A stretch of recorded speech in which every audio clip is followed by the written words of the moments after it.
we had dreams. Today, we have memories. As valedictorian of the class of 1991, I would like to take us back through our years as friends and recall some of our special high school memories. We first walked into this school for orientation on September 6, 1987. Our bodies were smaller, our knowledge was smaller, our maturity level was smaller, but we were filled with big and excited expectations. That first day as freshmen, we were all nervous, scared of getting lost in what seemed like a huge building. Some of us went to the wrong classes, and some of us carried trays. But we were the class of 1991, together for the first time. Just about everyone got involved in their classes, and in different sports and clubs, hoping to one day be as successful as the upperclassmen were. We are all sure to remember our first pep rally with about 2 signs. Our first bonfire, Spirit Week, Jello wrestling, and most of us, freshman English with Miss Rice. Perhaps our biggest goal was to behave well enough while reading Romeo and Juliet, or To Kill a Mockingbird, to get some of her famous chocolate chip cookies. We entered sophomore year, and we were no longer at the bottom of the totem pole, which we proved at our pep rally with an increase from 2 signs to 2 dozen. Too bad we spelled sophomore wrong. As wise fools, we were more mature and academically equipped to face the challenges before us. We had the opportunity to visit our nation's capital with Mr. Dougherty and Mr. Ferrara. Some of us joined Miss Jacoby on an Easter trip to Italy. But the highlight of our sophomore year was when we participated in a walkout on behalf of some of our teachers whose jobs were in jeopardy. Finally, June came, and we were no longer underclassmen. Junior year again began with the traditional pep rally, where we outdid ourselves with the signs, having a more impressive wall than the seniors. The bonfire brought with it a snowstorm, and the soccer team went to Trenton State. We started getting our driver's licenses junior year, and some of us even got our own cars. We began to study seriously for the SATs and continued to travel, this time with Mrs. Baton to Spain, or to the colleges nearby or far away that we were interested in attending. The first junior-senior prom was held at the Binghamton Ferry, and following the prom was the weekend at Seaside, a time to remember for the rest of our lives. Inevitably, and all too soon, senior year arrived.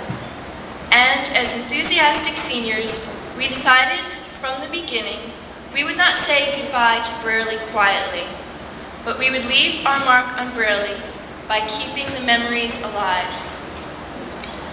The memory of the class of 91 in sports will live forever. We were responsible for the addition of 6 banners to these gym walls in field hockey, soccer, girls basketball, winter track, boys track, and baseball.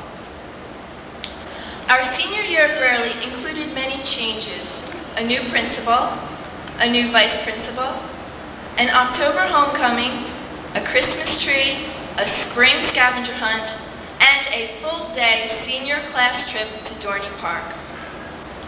We also saw the rebuilding of the Brearley Band.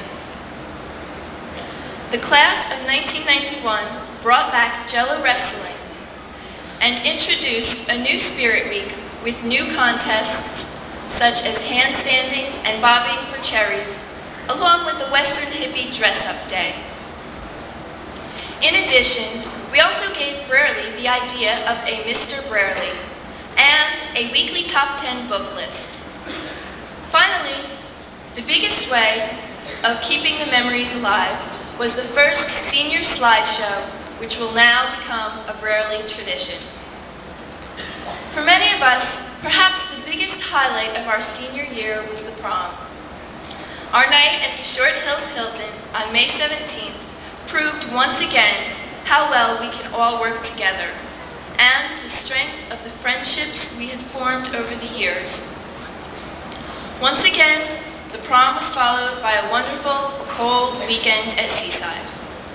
During our 4 years here at Brearley, we have seen 4 teachers honored as Teacher of the Year: Ms. Meeker, Mr. Stiginga, Mr. Albano, and Mr. Londino.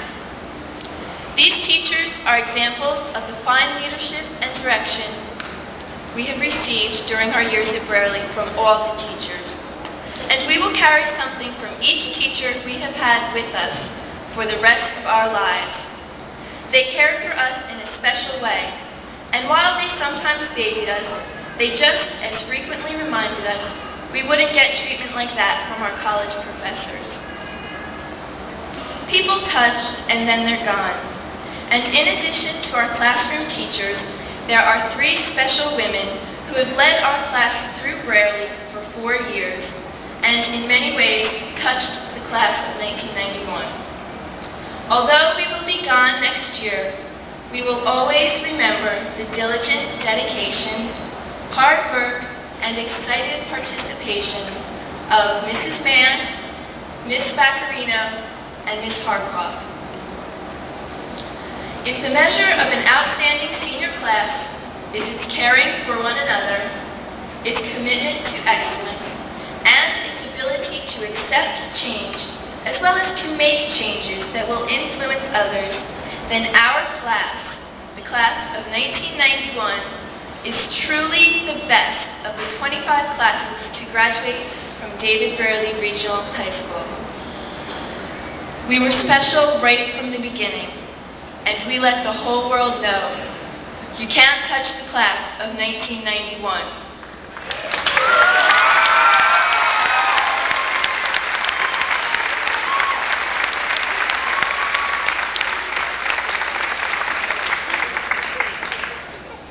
Now, it is my pleasure to introduce my classmate and my friend who will speak to you about the future, the salutatorian of the class of 1991, Stephen Gaeta.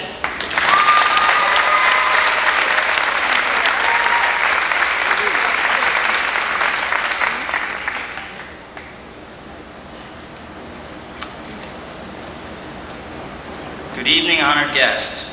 Tonight, after 4 years of hard work, self-sacrifice, and dedication to ourselves and our school, the class of 1991 is poised on the threshold of the real world.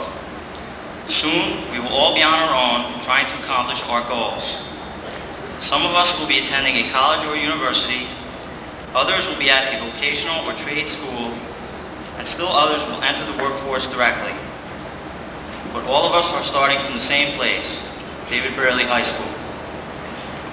What the future holds is a mystery that can be both overwhelming and frightening.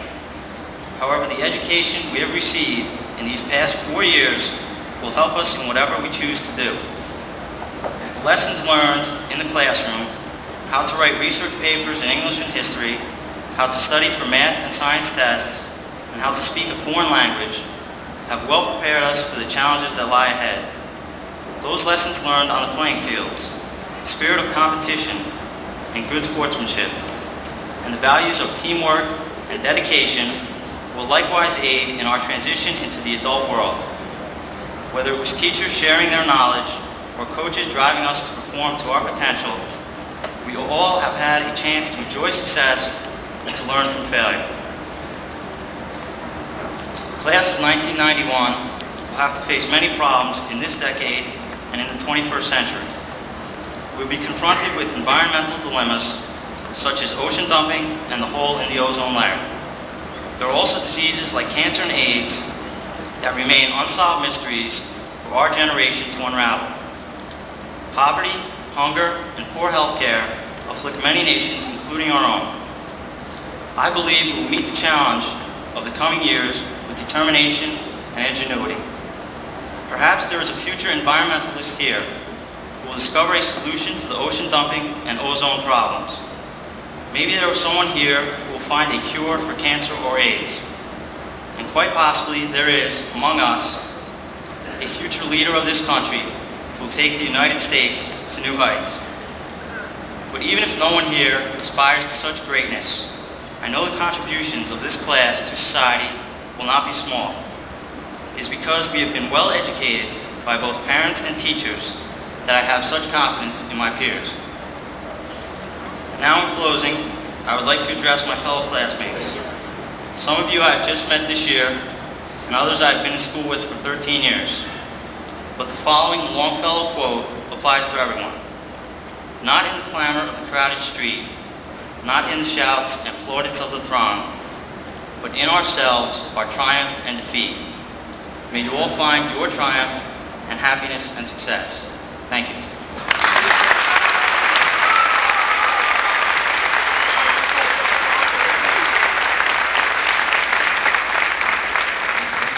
I'd like to call forward the members of chorale who will entertain us. Go dancers.